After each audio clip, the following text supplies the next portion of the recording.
पशुपति स्वयंभू, भोलेनाथ, शिव शंकर, हर हर महादेव आदि कई नामों से जाने जाने वाले देवों के देव महादेव के बारे में यूं तो शिव पुराण, विष्णु पुराण, वेद सहित सोशल मीडिया पर लॉन्ग शॉर्ट ढेरों वीडियो मिल जाएंगी, लेकिन महाशिवरात्रि के इस पावन अवसर पर हम आज आपको जो बताने जा रहे हैं वह भगवान शिव के त्रिशूल का सच है। ऐसा कहा जाता है कि भगवान शिव का त्रिशूल सृष्टि की उत्पत्ति, पालन, विनाश, भूत, वर्तमान और भविष्य का प्रतीक है। शिव के त्रिशूल से ब्रह्मांड की उत्पत्ति और प्रलय होता है। ऐसा कहा जाता है कि भगवान शिव अगर क्रोधित हो गए तो त्रिशूल पर टिकी इस दुनिया का विनाश संभव है। पुराणों में तो भगवान शिव के त्रिशूल को घातक हथियार बताया गया है, जबकि दोस्तों भगवान शिव का त्रिशूल कोई घातक हथियार या प्रलयकारी अस्त्र नहीं है कि क्रोध आया और त्रिशूल उठाकर मार दिया। तो फिर क्या है भगवान शिव का त्रिशूल? आइए जानते हैं। भगवान शिव का त्रिशूल त्रिशरण का मार्ग है। त्रि यानी तीन, शूल मतलब मार्ग, जो मनुष्य के शारीरिक, मानसिक और बौद्धिक अंगों से संबंध रखता है। मनुष्य को कौन से कर्तव्य करने चाहिए इसका मार्ग दिखाता है। त्रिशरण मनुष्य के शारीरिक, मानसिक और बौद्धिक विकास का वह मार्ग है जो एक इंसान को अच्छा इंसान बनने का रास्ता दिखाता है और उस राह पर चलकर वह आगे जाकर महापुरुष बनता है। त्रिशरण का यह तीन मार्ग त्रिशूल के तीन भागों से संबंध रखता है। त्रिशूल का मध्य भाग बौद्धिक अंग कहलाता है, दायां भाग मानसिक अंगों से संबंधित है और बायां भाग शरीर के अंगों से संबंध रखता है।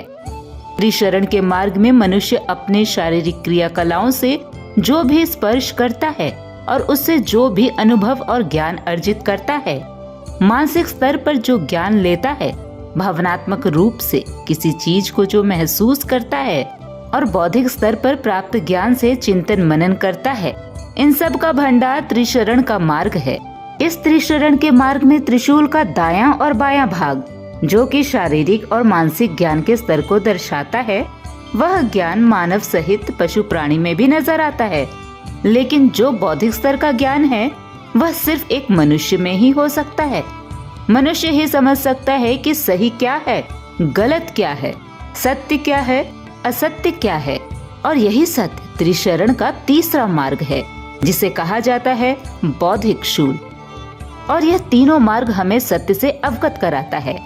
सत्य वही है जिसे हम आप सभी जानते हैं कि अगर सृष्टि में कुछ शेष है तो वह है जीवन और मरण।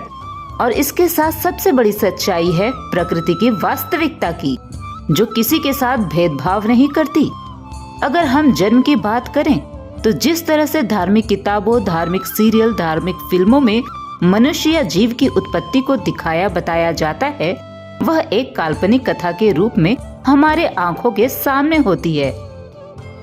वही जब विज्ञान की दृष्टि से देखते हैं तो जीवन की उत्पत्ति को E=mc² और प्रकृति से जोड़कर दिखाया बताया जाता है, जो कहीं न कहीं सत्य भी है, क्योंकि प्रकृति में ही जीवन का सार छिपा है।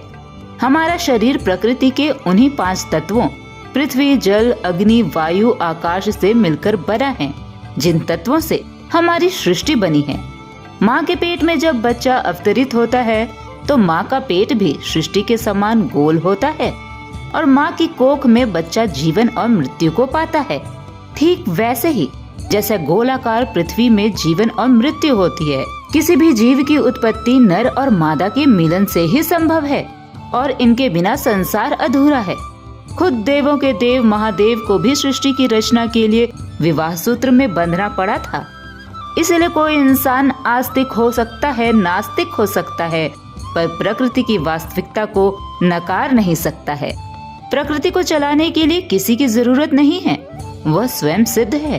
धरती से लेकर ब्रह्मांड तक प्रकृति में जो शक्ति है वही सर्वोच्च शक्ति है और यही सत्य है। तो यह त्रिशरण का मार्ग हमें बताता है कि किस प्रकार मनुष्य शारीरिक व मानसिक रूप से ज्ञान अर्जित करने के बाद बौद्धिक स्तर पर चिंतन करके सही निर्णय ले सकता है, सत्य असत्य, झूठ गलत की समझ जागृत कर सकता है।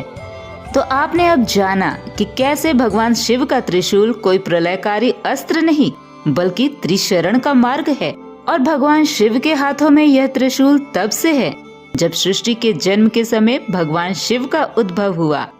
हर हर महादेव। महाशिवरात्रि की आप सभी को हार्दिक शुभकामनाएं।